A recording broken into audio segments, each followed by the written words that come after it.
This morning we continue our series, Seasons of Summer. It's week 2 of looking at rest, and we have one more week after this of looking at rest. Last week we talked about rest as recovery, about how many of us, especially after this 16-month pandemic that we've been through, we need that recovery. And we looked at that odd story from 1 Kings of Elijah and said perhaps we need to find good, healthy, positive ways to withdraw, and that we need to pray fervently and honestly and cry out to God.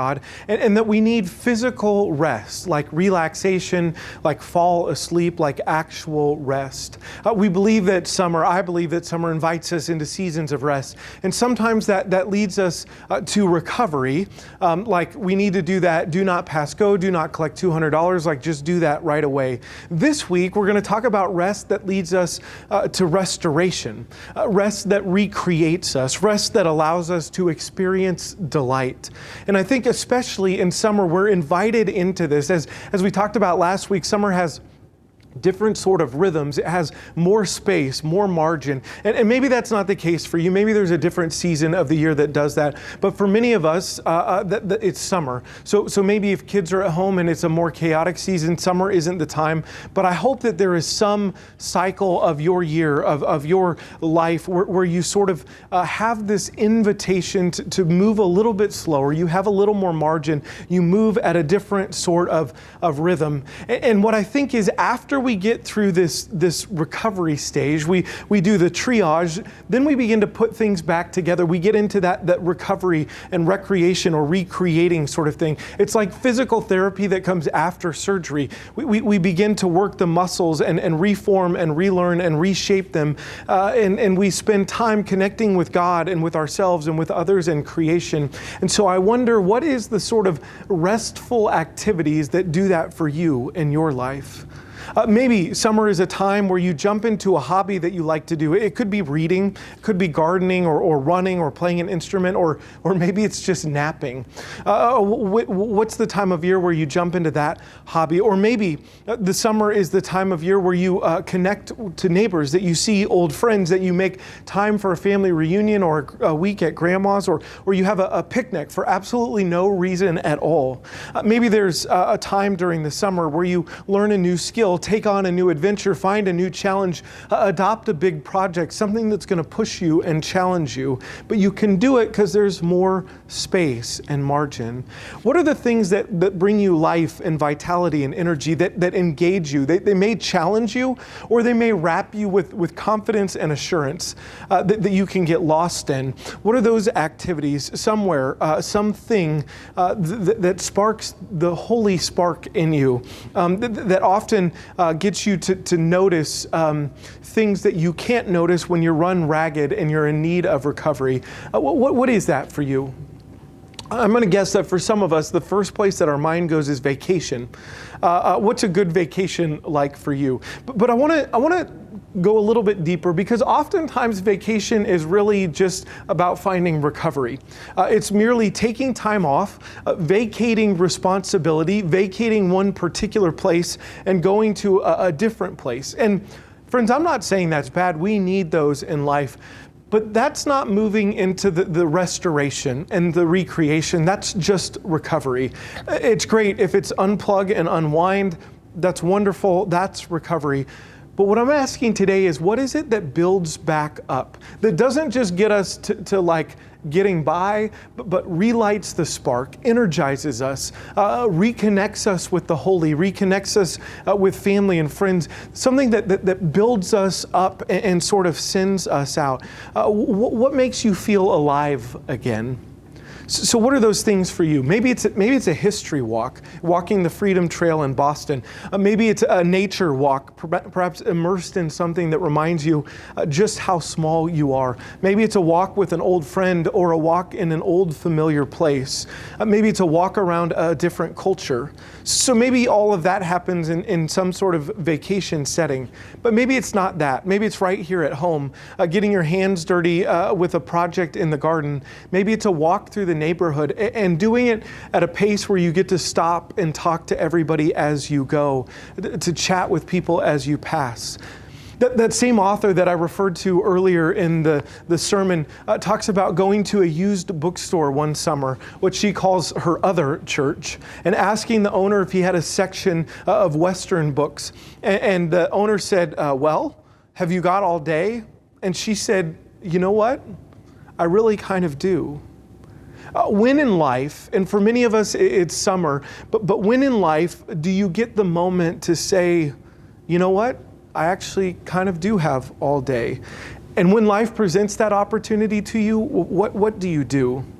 After you recover, if you still have time, what do you feel led towards? Maybe it's something you only have time to do in the slower pace of summer. So let me give you some examples. Hope and I were talking about vacations this week as I was preparing for this sermon.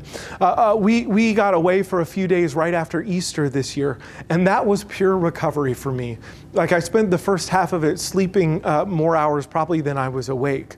But then after Memorial Day, Hope and I got a few days away with some friends at the lake, and that was pure restoration. I didn't come back any more caught up on sleep than I went into it. I definitely wouldn't have said I was rested, but I can tell you that I was filled to the brim with spirit, with energy, that I was alive, that the conversations and the connection and the reconnection with those people and the staying up and talking late into the night filled my soul in ways that I can't even explain. That for me was restoration. What are the things that do that for you? We also, we're talking about vacations we've taken in the past. So I love to climb mountains. And so the last few years, around August, I've headed to Colorado and I love to hit a 14 or 2. Or if you have a friend/guide who is feeling particularly cruel, maybe you climb 4 of them in one day. Wouldn't suggest it. Anyway, I think Hope thinks that I'm crazy for doing this at all, but it's restorative to me. Part of it is being in nature, but part of it is the challenge and the 2/3 of the way up the mountain when you want to throw your friend/guide off the mountain, but you also wonder if you're going to finish making it up. It's that challenge for me that is actually life-giving. It's the beauty, it's the realization of how small we are and how big creation is. I love it, but again, Hope thinks that I'm crazy. We were also talking about a vacation that we took many years ago, back when we were engaged. I got invited to go with her family to New York City. It was the week before Christmas, which is a really cool time to be in New York. And trust me, we saw basically all of New York. We walked more than 10 miles every single day. And we saw museums, and we went to the Statue of Liberty, and we went to great restaurants and landmarks and just had an amazing time. And you would think that all of this would be really great for somebody who likes to climb mountains on vacations and someone who can basically recite every single line of Home Alone 2 Lost in New York. So, I mean, I was like getting to live my childhood as we were walking around. All that's true, except it turns out that the week before Christmas is sort of a hard time for a pastor to take time off. Advent is sort of like a 4-week sprint for pastors, and I was going to come back a little bit early to do the Christmas Eve services and all of that. And so here's why I say all of this. To me, climbing mountains in August at the end of a season where I've had restoration, where I've had a summer to move at that slower pace, taking on the challenge of climbing a mountain in that moment, that's awesome. That is restorative. That is wonderful. And that is great. Walking 10 miles plus a day in New York City in the midst of the season that is a sprint for me, it was great. It just wasn't exactly restorative. It didn't fill me up in maybe quite the same way. I wasn't able to enjoy it because I hadn't done that rest as recovery that prepared me for this piece, the challenge. And so I'm asking you this morning, what is this piece? After you've recovered, after you've caught up on sleep, after you've sort of gotten yourself back to a homeostasis, a sustainable level, what are the things that you do then? What does that look like? That's what I want to ask this morning. When I think about summer as a season, that's what I think about. It's the invitation to recover from all of the busyness and to find a recreation and restoration, not merely from not being tired, but to being filled up. That's what I think about. So I want to bring it a little bit closer to home because I want to be clear. This doesn't require driving for hours or hopping in a plane or going anywhere else. None of that is pivotal to what I'm talking about. I think that I've mentioned this summer that Hope has planted an entire vegetable forest in our backyard. Now, we used to have a patio that had outdoor furniture and 2 grills because we live in Kansas. We had plenty of room to spread out, to have people over to relax. Now in place of all of that, we have vegetables and some fruits and some herbs. We have tomato plants that are as tall as me. We have peppers and cucumbers that are beginning to take shape. We have basil and lavender that is in bloom. We have pots that are overflowing with these beautiful flowers of every color. And we just recently, Hope just recently found some small corner of space that wasn't taken up, and now we have succulents in the back, in the last little bit of real estate that remained. I'm told our furniture is still out there, but I can't confirm that. Anyway, that's what Hope does to find that restoration. For her, that is restorative. That helps build her soul, to take tiny seeds or small little plants and to see them grow into this beautiful vegetable forest. She likes getting up in the morning, watering them, feeding them, talking to them, doing all the things that you do. In the mornings lately, while she's doing that, I've been running, and I've been doing it for Team World Vision. And I do it certainly because I want to raise money to bring clean water to kids in Africa. That's a piece of it. But I also do it, and by the way, I've been reminding myself of this the last couple of weeks. Once I get into the rhythm, I haven't yet, it's been a slower process, but once I get into the rhythm, that running is restorative for me.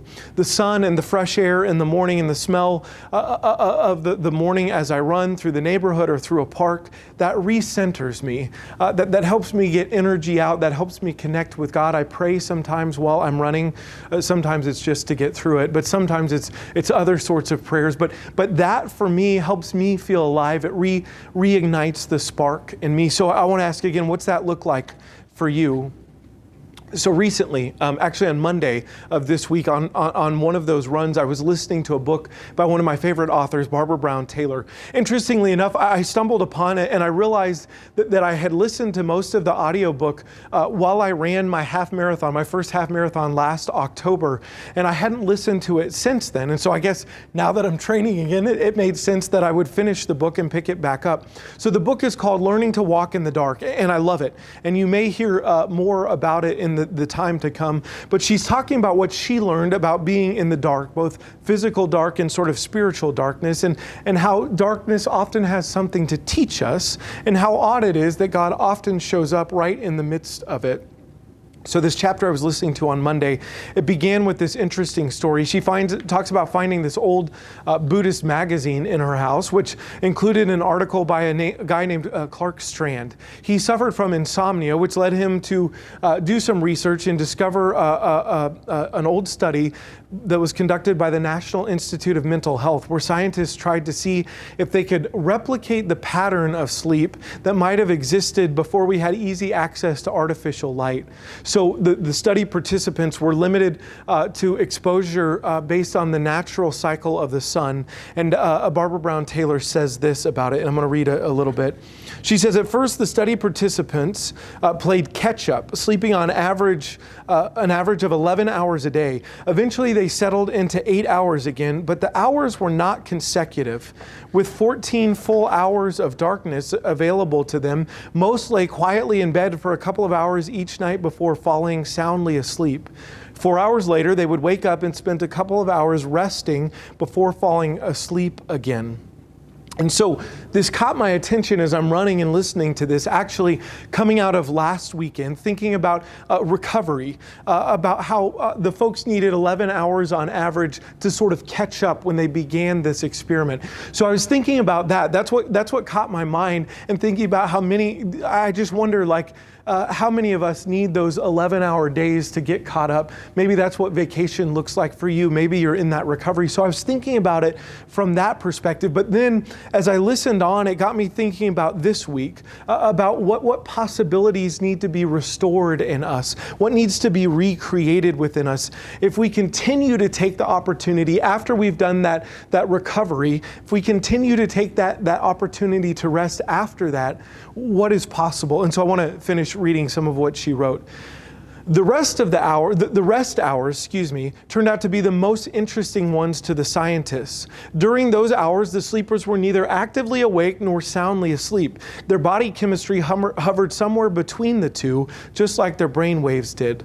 The director of the study said it was like finding a fossil of human consciousness, a state of awareness that had largely withered away. In prehistoric times, this rest state may have provided the channel to communication between dreams and the waking life, supplying rich resources for myth and fantasy. It also might explain why so many biblical stories are powered by big dreams. But once people, the participants, once all of us had learned how to light the night, we began to cut down on the number of hours that we spent in darkness every day. The long hours of rest before, during, and after sleep were gone, along with the state of consciousness that went with them, the collateral damage of a world that is in love with light. So friends, how will you rest after recovery? How will you be invited to move at the speed of a child to find that restoration? Perhaps not altogether unlike what Barbara Brown Taylor talks about. We'll find a new level of consciousness in which we experience something new, which we experience a filling up and possibilities that we don't experience otherwise. How is it that we find that for our soul? That sort of rest and recreation and recreation and restoration. What does that look like in our lives? How do we find that which has been revealed to the infant inside of all of us? What is it that reminds you of that time that we all need and allows you to experience it? How is it that we reignite the holy spark? What is it that brings life and vitality and energy to you? It might be getting away. Or it might be where it is that you are right now, where you're watching this right this moment. How do you participate in rest and restoration that recreates and restores something deep inside of you? Maybe it's not hours between sleep, though maybe it is. But what is it that invites you into that consciousness that supplies rich resources for your life and, as Barbara Brown Taylor says, powers big dreams?